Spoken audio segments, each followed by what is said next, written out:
Magandang araw mga ka-vlogger. Ngayong araw, ang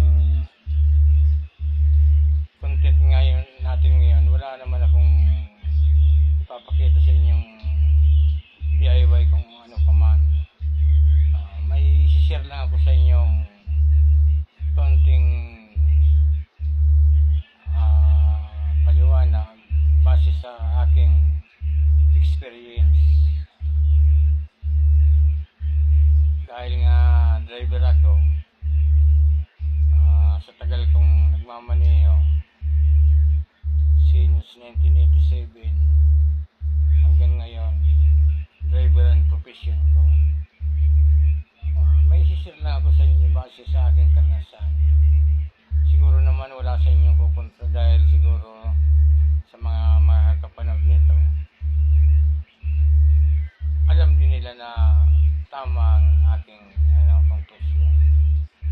Maniwala ba kayo na sa pagdadrive, ang sasakyan bago masira, nagpaparamdam muna yan. Nagpaparamdam yan kung anong masisira sa kanya. Pero halimbawa kayo, dahil siguro kulang sa experience, ini-ignore nyo na may nararamdaman kayo sa sasakyan. Mali yun. Dahil ang sasakyan, pag may nararamdaman, ipinaparamdam din niya sa driver. Halimbawa sa clutch. Ang clutch, pag madali na mag-slide, o kung ano man nararamdaman mo, lumulubog yung pedal, o pag-apak mo, slide na.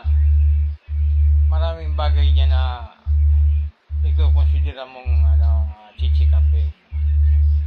Halimbawa, pag-apak mo, lumulubog na yung clutch, nararamdaman mo na. Pag-apak mo ganyan, parang matigas, lalambot. Dalawang klase lang naman ang chichikapin mo yan. Kung hindi yung secondary master sa ilalim, yung master cylinder head, ay master cylinder ng clutch. Yan lang ang mo dyan, chichikapin mo.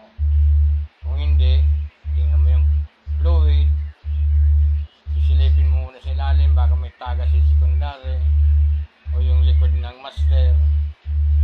Pag yung likod ng master may nagtagas-tagas dyan, ibig sabihin niya yung repair kit niyan, parang gastado na, malapit na. Yan ang pinaparamdam ng sasakyan. Halimbawa naman sa preno. Ang preno, pag halimbawa medyo may diferensya, maraming maraming ipaparamdam yan sa'yo. Minsan pag-apak mo, lulubog. Pag-apak mo, palubog ang preno. Chichikapin mo yon. Sa naman, sa charging system. Pag halimbawa makita mo ang ilaw mo sa gabi, base sa ating karanasan. Pag sa gabi ang ilaw mo, nakaminor ka, tapos ang ilaw mo parang nag-blink-blink.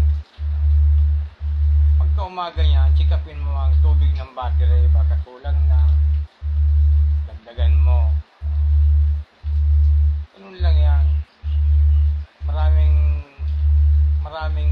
Maraming ipaparamdaman sa sasakyan sa'yo pag may diferensya.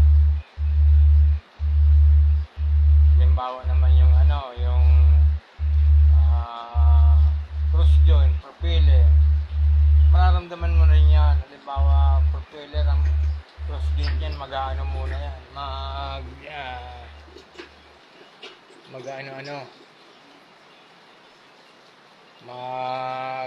gagaral-gal, mararamdaman mo yan. Pares din yan ng rubber cushion. Pag ang rubber cushion may diferensya, ang jeep mo, parang umaano-anong propiller. Pag yan in-ignore mo, i-breakdown ka niyan. Minsan mahulog na lang yung propiller mo. Ano na pala, wala nang ano. Yun lang.